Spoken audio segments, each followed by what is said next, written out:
Olá, meu querido irmão, minha querida irmã, eu desejo que a paz do Senhor Jesus repouse sobre você agora e sobre a sua família também. Amém? Eu sou o pastor Antônio Júnior e eu estou muito feliz por estar aqui, irmãos, porque hoje eu quero compartilhar um testemunho, um milagre que Deus fez na Bíblia, que eu acredito que é um dos milagres mais lindos que existem. Sabe por quê? Porque exatamente no momento da maior escassez, no momento que você não tem nenhum recurso, naquele momento que você se sente no fundo do poço e você acha que chegou ao fim da sua vida, é aí que Deus entra em ação. Eu já passei por esse momento em que eu achava que minha vida já tinha acabado, irmãos. Eu achei que o meu ministério tinha passado, mas foi aí que Deus entrou com providência. E se eu estou falando aqui para você hoje, é simplesmente por causa da fidelidade de Deus. A Bíblia diz que as misericórdias de Deus e a sua fidelidade duram para sempre. Então, irmãos, nós podemos contar com essa graça, com esse favor que nós não merecemos. Você só precisa abrir o seu coração e clamar pela presença do Senhor, porque Ele está olhando para você hoje. Amém? Você não está sozinho nessa não. Deus está com você, pode ter certeza. Assim como Ele tem feito na minha, na vida de milhares e milhões de pessoas ao redor do mundo, Ele vai fazer com você também. É só questão de tempo. Então, não desanime, não desista, não olhe para trás. Jesus começou uma obra na sua vida e Ele vai completá-la. Eu tenho certeza disso. Aleluia. Eu gosto muito de falar de um versículo, irmãos, que está lá no Salmo 34, versículo 19, que diz que muitas são as aflições do justo, mas o Senhor o livra de todas. Sabe? Essa é uma promessa tão verdadeira. A gente tem que crer que os problemas que a gente está enfrentando hoje, amanhã já não existirão. Amém? Se tornarão apenas um testemunho para contarmos para as pessoas. A minha esposa até costuma brincar aqui comigo, quando a gente está passando alguma luta, vem alguma dificuldade, aí ela fala assim, mas amor, é que tudo tem que virar um testemunho, não é verdade? E realmente é, irmãos, porque a nossa vida já é um testemunho por si só, né? O fato de estarmos aqui vivos, o fato de termos um Deus que cuida da gente, está conosco, isso já é um milagre, já é uma luz para quem está em trevas, sabe? A Bíblia diz que nós somos a luz do mundo, Jesus disse isso. E Ele falou, você não pode colocar uma candeia debaixo da cama, você tem que colocar em cima do criado para iluminar toda a casa. Mas irmãos, sabe qual é o problema? A gente acha que pelo fato de sermos cristãos, cremos em Jesus, a gente tem que estar sorridente para todo mundo o tempo todo. E ninguém aguenta viver assim, irmãos. A gente passa assim por lutas, mas o testemunho nesse caso é só o fato de você perseverar. O fato de você continuar firme no caminho de Deus, sem retroceder, já é uma grande vitória. E muita gente, pode ter certeza, elas ficam pensando assim, como é que fulano dá conta? Mesmo passando por esse deserto, mesmo passando por esse divórcio, passando por essa falência da empresa, passando por essa escassez de dinheiro, e a pessoa está lá, firme, não para de ir na igreja, não para de orar com o pastor Antônio Júnior, sabe? Esse é um testemunho maravilhoso. E eu vou contar aqui para você essa história de Elias, quando ele foi visitar uma viúva. Você vai ficar impressionado com o que Deus fez na vida dessa mulher. Eu vou ler para você, mas antes eu só vou te pedir uma coisa. Clique em gostei, isso ajuda o YouTube a entender que é um conteúdo relevante e ele vai mandar para mais pessoas. E também se inscreva no meu canal, ativando do lado o sininho que vai aparecer, tá bom? Aí você seleciona a opção todas para você não perder nenhum vídeo que eu colocar. E lembrando, irmãos, que aqui no meu canal nós temos também a área de membros. É uma área onde você faz uma pequena contribuição e você vai receber os meus livros digitais e com isso você estará ajudando instituições de caridade apoiadas por mim. São pessoas de Deus que eu conheço, que têm feito a obra de verdade, sabe? Pastores, missionários. Então, clique aqui embaixo para você se tornar membro, é muito rápido. É só você olhar o botãozinho aí, seja membro, tá bom? Glória a Deus. Irmãos, eu vou ler para vocês, eu quero muito que vocês prestem atenção e depois nós vamos orar em relação a isso, a esse momento difícil que você está vivendo, mas o milagre vai chegar na sua porta, tenho certeza. Olha o que está escrito, 1 Reis, capítulo 17, do versículo 10 em diante, diz assim: Elias viu uma viúva apanhando gravetos e lhe fez uma pergunta. Você pode me dar um pouco de água para eu beber, por favor? Enquanto ela ia buscar a água, ele disse, traga também um pedacinho de pão. E ela respondeu, eu juro pelo Senhor, o seu Deus, que eu não tenho um único pedaço de pão em casa. Eu só tenho um punhado de farinha numa vasilha e um pouco de azeite no fundo do jarro. Elias, porém, disse: não tenha medo. Primeiro prepare um pouco de pão para mim e depois use o que restar para preparar a refeição para você e o seu filho. Pois assim diz o Senhor, sempre haverá farinha na vasilha e azeite no jarro até o dia em que Deus mandar chuva e as colheitas crescerem novamente. Amém? Eu vou te explicar o que aconteceu aqui. Você vai ficar maravilhado de ver como Deus é bom, como Deus é fiel e misericordioso. Irmãos, nessa época aqui era um tempo de seca. Lembra que Elias ele tinha profetizado que não haveria chuva sobre a terra, porque naquela época quem estava governando era o rei Acabe e a sua esposa Jezabel. Era um povo cruel, um povo que não queria saber de Deus, e eles adoravam o deus Baal.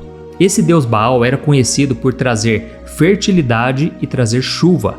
Então eles colocavam sua confiança de que o deus Baal iria suprir as necessidades das pessoas. Só que, irmãos, isso é idolatria, porque nós sabemos que só existe um Deus verdadeiro, o Deus vivo. Amém? E aí então Elias chega diante do rei Acabe e diz: não vai chover mais sobre a terra por causa da idolatria, porque Deus havia dito no livro de Deuteronômio que quando houvesse idolatria, Deus fecharia os céus, Deus não traria mais chuva, e Elias era um enviado de Deus. Amém? E aí, irmãos, a Bíblia conta que Deus deu uma instrução para Elias. Ele deveria se esconder no riacho, e nesse riacho Deus sustentaria ele. Quando ele estava lá no riacho, Deus começou a mandar corvos, isso mesmo, animais que gostam de carne, só que esses animais levavam carne na boca e eles não comiam a carne, eles entregavam para Elias. Foi um milagre grandioso. E Elias desfrutava ali do riacho, ele bebia água e comia carne. Só que de repente, irmãos, por causa daquela profecia, o riacho secou completamente. E então Deus deu uma instrução para Elias: Elias, vai na casa de uma viúva e essa viúva vai te sustentar. Só que, irmãos, quando Elias chega naquele lugar, aquela viúva estava desesperada, porque ela estava na sua última refeição. Irmãos, ela estava indo preparar o fogo para fazer ali um pão e depois ela e o seu filho comeriam e não teria mais comida, ou seja, eles morreriam. Imagine o desespero. Irmãos, eu sei que tem pessoas aqui que estão me ouvindo, estão exatamente nessa situação. Já não tem R$1 no banco. Aliás, está devendo no cartão, está devendo em vários lugares. A pessoa está numa escassez tremenda. A pessoa não sabe como vai ser o dia de amanhã. Irmãos, nesse momento a pessoa não consegue nem raciocinar direito. Ela não consegue nem orar, não consegue ler a Bíblia. Ela não tem motivação para nada. Assim estava essa viúva. Ela estava no seu último alimento. E foi então que Elias, ele pede uma coisa interessante. Primeiro, ele pediu um copo d'água. Olha, tem como o senhor arrumar um copinho d'água para mim? Só que, irmãos, era um tempo de seca. E a Bíblia diz que essa mulher, ela mesmo pobre, na escassez, ela foi ajudar o profeta. Porque ela falou: calma aí, eu vou pegar um pouquinho para você. Irmãos, eu fico impressionado como é que as pessoas simples, né? As pessoas mais pobres são as que mais ajudam. As pessoas que mais compartilham. E Deus se agrada desse coração, irmãos. Sabe? E enquanto ela foi procurar água, ele falou: faz o seguinte, dá um pedacinho de pão. E ela falou: ô meu profeta, eu não tenho. Olha, Deus conhece meu coração. E inclusive ela disse: eu juro pelo nome do Senhor, o seu Deus, que eu estou indo fazer minha última refeição. Irmãos, aqui eu aprendo uma coisa, sabe? Muitas vezes Deus vai por um caminho que a gente não imagina. A Bíblia conta lá em Isaías 55 que o caminho de Deus é muito mais elevado que os nossos. Deus, ele enxerga o futuro. Deus já sabe como vai ser sua vida amanhã. Desde que você se entregue a Ele hoje, Ele pode transformar completamente a sua situação. Não importa se pareça impossível aos seus olhos. Amém? Então aqui a gente percebe que Elias, ele pediu água e ele pediu pão. Irmãos, em primeiro momento parece que foi um pedido cruel, não é verdade? Parece que Deus queria arrancar até o que a mulher não tinha. E na verdade não foi um pedido egoísta, mas Deus estava querendo mostrar para ela que se ela colocasse Deus em primeiro lugar, Ele cuidaria do resto. Lembra do que Jesus falou? Buscar em primeiro lugar o seu reino e a sua justiça, e todas as outras coisas lhe serão acrescentadas. Irmãos, o problema é que a gente busca primeiro todas as outras coisas, Depois, no final, o resto a gente deixa com Deus, não é assim? Quando a gente vê que não tem mais jeito, aí a gente começa a buscar a Deus. Não, irmãos, vamos inverter essa ordem. Vamos começar a buscar a Deus em primeiro lugar e aí as outras coisas vão ser acrescentadas. Amém? Então, aqui Deus está mostrando para aquela mulher: me coloque em primeiro lugar, porque eu só vou fazer o milagre se você der o primeiro passo, se você der o seu passo de fé. Pode reparar na Bíblia, irmãos, Deus ele sempre faz um milagre, mas primeiro alguém deu um passo de fé. Tenta se lembrar aí do apóstolo Pedro, por exemplo. Ele tentou pescar a noite inteira junto com seus amigos, os outros discípulos, mas ninguém pegou nem um lambarizinho, nem uma tilápia, ninguém conseguiu pegar nada. Por quê? Não era para dar certo, realmente Deus tinha um propósito maior. Quando chegou de manhã, eles estavam juntando as redes e Jesus falou para Pedro: Pedro, lança a rede lá, ó, onde é mais fundo, nas águas mais profundas. Na hora, irmãos, Pedro falou o seguinte: Jesus, nós tentamos pegar, mas não tem peixe, mas já que é o Senhor quem está falando, eu vou lançar as redes. Ou seja, ele deu o passo de fé, mesmo achando aquilo uma loucura. Irmãos, Deus está falando com muita gente aqui agora, ainda que pareça loucura, vamos obedecer a Deus, amém? Faça o que Deus está mandando, o que Deus vai te dar de direção. Eu tenho certeza, a Bíblia diz no Salmo 25, o homem que teme o Senhor, ele o instruirá no caminho que deve seguir, amém? Creia, Deus vai te dar a próxima instrução, ele não vai te deixar na mão, glória a Deus. Mas, uma coisa eu tenho que dizer, Deus muitas vezes ele vai deixar você chegar no limite. Tente se lembrar do povo de Israel, à beira do Mar Vermelho, tinha uma barreira enorme, atrás vinham os cavaleiros de Faraó, mas Deus iria fazer um milagre grandioso ali, quando aquele povo estava no limite. E é assim que Deus faz. E aí, irmãos, a gente percebe uma coisa. Aquela mulher precisou dar um passo de fé. E Elias então falou: olha, primeiro você vai dar o pedaço para mim. Olha que pedido inusitado. E sabe o que ela falou aqui no versículo 12? Olha o que ela disse. A viúva disse assim, ó: eu juro pelo Senhor, o seu Deus, que eu não tenho um único pedaço de pão em casa. Irmãos, para aquela viúva, Deus era um Deus distante, era o Deus de Elias, o Deus de Israel. Olha que interessante, ela falou o seu Deus.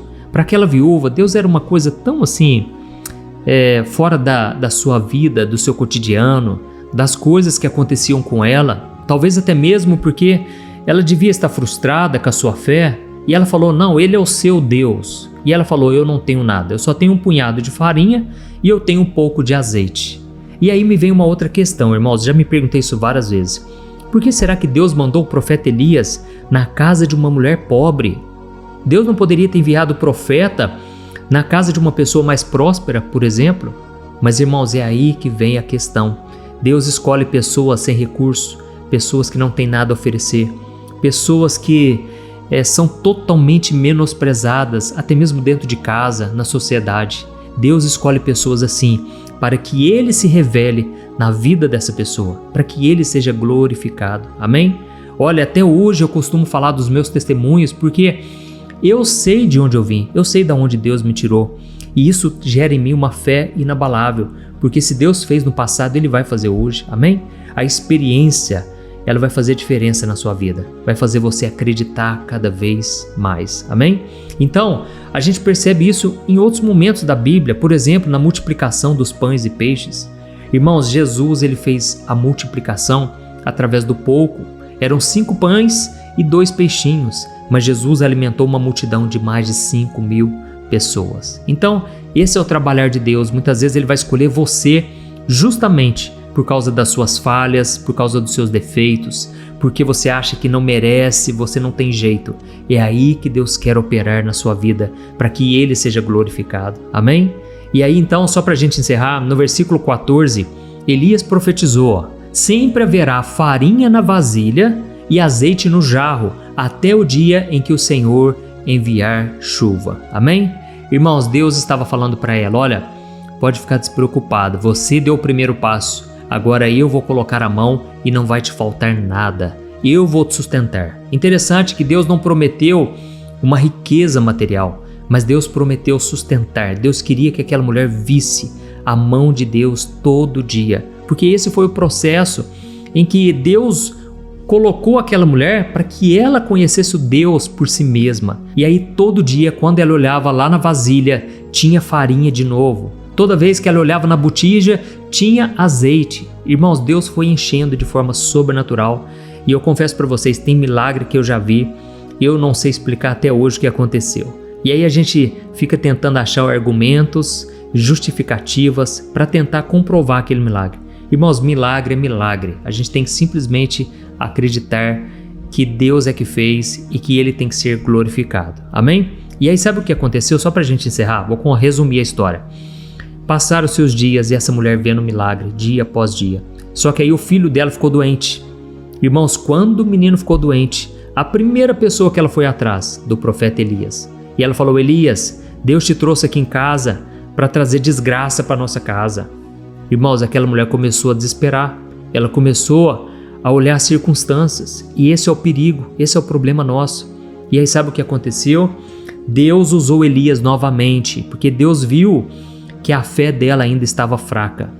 E Elias, sabe o que ele fez? Ele subiu lá no quarto onde estava o filho dela, porque o filho dela já tinha acabado de morrer. Irmãos, ele já tinha parado de respirar, ou seja, ele morreu. Elias então colocou suas mãos sobre as mãos do menino, o seu pé sobre os pés do menino, e ele colocou o seu corpo sobre ele. Na hora, esse menino deu um pulo, ele ressuscitou, irmãos. Foi o primeiro milagre de ressurreição na Bíblia. Olha que milagre maravilhoso. E sabe o que é mais lindo disso tudo?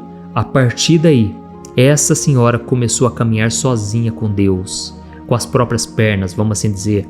Essa mulher começou a acreditar que o Deus de Israel, o Deus de Elias, também era o seu Deus. Amém? Deixa eu te explicar uma coisa. Quando a gente duvida, quando a gente fraqueja na fé, quando a gente começa a afogar diante dos nossos problemas, Deus não quer te afundar ainda mais. Ele quer que você dê a volta por cima, que você comece a acreditar que pode acontecer com você. Amém? Quando Jesus percebeu que Pedro estava afundando, ele estendeu as mãos. Irmãos, é isso que Deus faz com a gente. Ele não quer nos condenar, Ele não quer nos oprimir, Ele não quer nos acusar. Pelo contrário, Ele quer dar as mãos para nós. Ainda que Ele nos discipline, Ele faz para o nosso bem, porque a essência de Deus é o amor. Deus é totalmente amor. Amém? Glória a Deus. Então vamos orar. Eu espero que você tenha entendido essa mensagem. Eu peço que você escreva aqui nos comentários: Deus falou comigo hoje, eu creio em milagres. Escreva assim, isso vai encorajar tanta gente que precisa também acreditar que Deus pode fazer na vida delas. Sabe, irmãos, muitas pessoas chegam até mim e falam: pastor, ora por mim, pastor, sua oração é mais forte que a minha. Meu irmão, todos nós estamos no mesmo barco. Cabe a nós confiarmos que Deus é conosco e não somente com o outro. Deus faz milagres também na nossa vida. Vamos crer nisso. Amém? Glória a Deus. Então, eu vou ungir minhas mãos com o óleo da unção e eu quero que você agora aquete o seu coração e no final que você compartilhe. Sabe por quê, irmãos? Tem pessoas que não vão na igreja. Tem pessoas que elas não vão ouvir a Bíblia, a palavra de Deus. E além da oração, a gente pode fazer a nossa parte. A gente pode dar um passo de fé. E quando você envia um vídeo desse, a pessoa pode ouvir, ainda que seja por educação. E a partir dali, quem vai fazer a obra é o Espírito Santo, não é você, tá bom? Então compartilhe no final, então não saia da oração no final para você enviar para os seus amigos e familiares. Vamos orar? Feche os seus olhos em nome de Jesus. Senhor, meu Deus e meu Pai, eu me coloco na Tua presença maravilhosa nesse dia. Pai, muito obrigado, Senhor, por mais um dia de vida. Obrigado pela Tua palavra, Senhor. Ela é o que nos dá ânimo, ela é o alimento diário para a nossa alma, para o nosso espírito. Ó Senhor, meu Deus e meu Pai, eu coloco diante de Ti a vida deste homem e desta mulher. Muitos aqui, meu Pai, estão na escassez total. Eles não têm o alimento na despensa, eles já não sabem mais para onde correr, não conseguem quitar o financiamento, não conseguem pagar as parcelas, não conseguem sequer pagar o aluguel. Oh, meu Deus, só o Senhor sabe, Pai, o quanto é difícil. Deus, eu creio que o Senhor agora está intercedendo por essas pessoas, Pai. Entra com providência, Senhor. Tem misericórdia do Teu povo, meu Pai. Teu povo que sofre, que clama por um milagre. Só o Senhor, meu Deus, pode entrar com providência. Oh, Deus, abre portas onde não tem. Abre portas, meu Deus, diante de tanta situação ruim e difícil. Oh, meu Deus, meu Pai, assim como o Senhor fez com aquela viúva, o Senhor sustentou ela até quando voltou a chover. Oh, Deus, eu creio que o Senhor vai sustentar essas pessoas, Pai, até que a promessa se cumpra. Eu creio, meu Pai, que o Senhor está nos alimentando hoje. O Senhor está nos dando do pão vivo que desceu do céu, que é Jesus Cristo. Aleluia. Oh, meu Deus, eu coloco diante de Ti, Pai, cada um desses pedidos de oração, cada uma dessas necessidades, meu Deus. Entra com providência, meu Pai. Eu creio que não foi por acaso que eu trouxe essa mensagem hoje. O Senhor tem planos para essa pessoa, meu Pai. Eu creio no que a Tua palavra diz, que já fui moço e agora sou velho, mas nunca vi um justo desamparado, nem a sua descendência mendigar o pão. Oh, meu Deus, que se cumpra essa palavra, Pai, que muitos agora aqui que estão pensando em desistir, pensando em acabar com tudo, que eles possam dar a volta por cima, aleluia, que eles possam acreditar que o Senhor é com eles. Oh, meu Deus, obrigado por esta obra que o Senhor abriu essa porta. Foi diante de muitas lágrimas, diante de muita oração que esse canal começou, e eu creio que o Senhor vai sustentar esse canal, porque muitas e muitas vidas ainda conhecerão a Ti, Jesus. Oh, Senhor, entra com providência, meu Pai, na vida de cada um. Tem pessoas aqui, meu Pai, que estão sofrendo na área emocional, estão se sentindo solitárias. Oh, meu Deus, prepara um homem, uma mulher de Deus, Pai. Coloca alguém no caminho deles, coloca amizades verdadeiras, pessoas que são fiéis a Ti, que possam caminhar lado a lado, que eles possam crescer espiritualmente em todas as áreas. Pai, em nome de Jesus eu Te peço, continua sustentando cada um de nós e que nós não venhamos esquecer do milagre da viúva, esse milagre grandioso que o Senhor fez, fazendo com que a Tua glória se revelasse e se manifestasse na vida de uma mulher tão necessitada, tão carente. Oh, meu Deus, eu Te agradeço, porque assim como o Senhor sustentou ela no passado, o Senhor agora pegou os nossos problemas em Tuas mãos e o Senhor vai entrar com providência. É assim que nós esperamos e cremos, em nome de Jesus que nós oramos e Te agradecemos. Amém. Glória a Deus. Aleluia. Oi, antes de você compartilhar esta oração, deixa eu te contar rapidinho um sonho que Deus colocou no meu coração. Irmãos, há muitos anos atrás, Deus me chamou para consolar as pessoas. E graças a Deus, todos os dias eu recebo testemunhos de pessoas que foram abençoadas com essas orações, receberam milagres, e isso me alegra bastante. Mas sabe, irmãos, a necessidade das pessoas é muito grande. E foi pensando nisso que Deus colocou no meu coração o desejo de consolar as pessoas em outras áreas, através de alimentação, roupas, ajudando pessoas carentes não somente no Brasil, mas também em outras nações. E graças ao Senhor, nós temos ajudado crianças carentes nas Filipinas, na África, no Níger, que é o segundo país mais pobre do mundo, e também em outros lugares, isso sem falar dos pastores e missionários que esse ministério tem abençoado tanto. E sabe o que é mais especial? Agora você pode fazer parte disso. Você pode também ajudar diretamente essas pessoas através de uma pequena contribuição, e como forma de agradecimento, eu vou te dar 3 livros que eu escrevi com muito carinho, que com certeza vão te abençoar espiritualmente. E eu vou enviar diretamente aí no seu e-mail. Então, para você participar dessa obra de amor, essa obra que vai alcançar ainda mais vidas, eu vou deixar o link aqui embaixo do vídeo, ou então você pode acessar diretamente www.evangelio.com.br, tá bom? Clique no link aqui embaixo agora e eu conto com a sua ajuda para fazermos a diferença na vida de muitas pessoas. Amém? Deus te abençoe, eu te espero lá.